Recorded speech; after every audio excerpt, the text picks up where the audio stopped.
এবার চোখ রাখবো বেলগাছিয়ার খবরে। বেলগাছিয়ার ভাগাড়ের বাসিন্দাদের ক্ষতিপূরণ দেওয়ার সিদ্ধান্ত নিল প্রশাসন। ভাগাড় সংলগ্ন ক্ষতিগ্রস্ত পরিবারগুলিতে হাতে প্রশাসনের পক্ষ থেকে চেক দেওয়া হবে বলে জানা গিয়েছে। বেলগাছিয়া সুরেন্দ্রনাথ মেমোরিয়াল হাই স্কুলে এই কর্মসূচির ব্যবস্থাপনা করা হয়েছে। ইতিমধ্যেই বাসিন্দারা সেখানে ভিড় জমাতে শুরু করেছেন। জেলা প্রশাসন সূত্রে খবর, ১১৩টি পরিবারের হাতে তুলে দেওয়া হবে চেক, যার মধ্যে অতিমাত্রায় ক্ষতিগ্রস্ত ৬০টি পরিবারকে দেওয়া হবে ১৫,০০০ টাকা। তুলনামূলকভাবে কম ক্ষতিগ্রস্ত ৫৩টি পরিবারকে দেওয়া হবে ১০,০০০ টাকা। এছাড়াও ক্ষতিগ্রস্তদের জন্য অস্থায়ী বাসস্থান হিসেবে একটি স্কুল বাড়ি এবং কন্টেনারের বন্দোবস্ত করেছে প্রশাসন। তবে কন্টেনারে থাকার বন্দোবস্ত নিয়ে প্রশ্ন তুলেছে ঘরছাড়ারা। তাদের দাবি, মাথার উপর পাকা ছাদের ব্যবস্থা করে দিতে হবে প্রশাসনকে। এছাড়াও বাকি পরিবারগুলিও ক্ষতিপূরণের দাবি তুলেছে। প্রশাসনিক সূত্রে খবর, ঘরছাড়াদের আবাস যোজনার মাধ্যমে পাকা বাড়ি করে দেওয়া হবে। তবে ওই এলাকায় স্থায়ী নির্মাণ কাজ শুরুর আগে মাটি পরীক্ষা করে নিতে চাইছে প্রশাসন।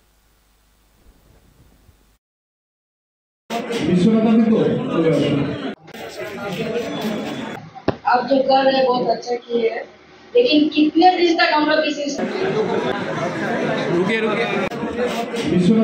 আমি আগে বলেছিলাম, আমাদের সার্ভে যখন হয়েছিল আমরা পুরা সার্কামফারেন্স সবাই 100 মিটার দিয়ে আমরা সার্ভে করেছিলাম।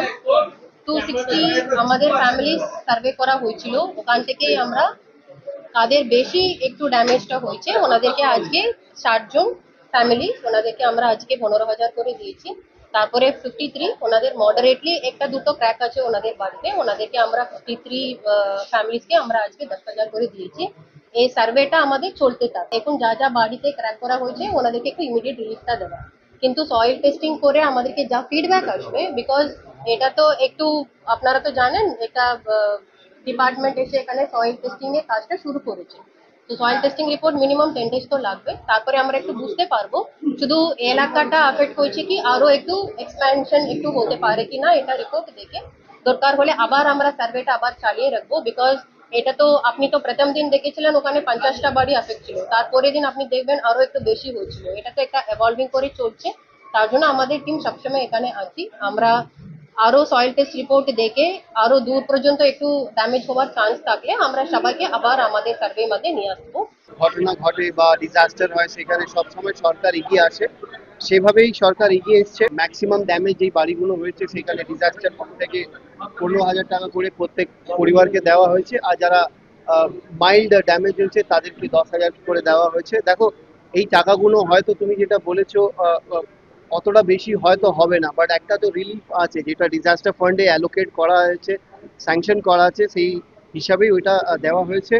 তার ছাড়া অনেক লোকেরা পরিশ্রম করছে, এদের পাশে দাঁড়িয়ে আছে। 3 টাইম 4 টাইমের খাওয়া দাওয়া দেওয়া হচ্ছে, জল পাঠানো হচ্ছে, সবকিছু করা হচ্ছে। হ্যাঁ, পুরোটা ভাঙে গেছে। টোটাল এই 15,000 টাকা পেলাম। কি খুশি হবো, এখন রাখার জায়গা নাই, স্কুলে থাকছি বাচ্চা নিয়ে। 15,000 কি খুশি হবে? পুরা লোকসান হয়ে গেছে, সামান সব কাপড় লাতা কিছু নেই, ঘর পুরো ভেঙে গেছে। বানিয়ে দেবে বলছো তো? अब देखिए अब কি করে বানাবে কি বানাবে না, তো ওরা জানবে না।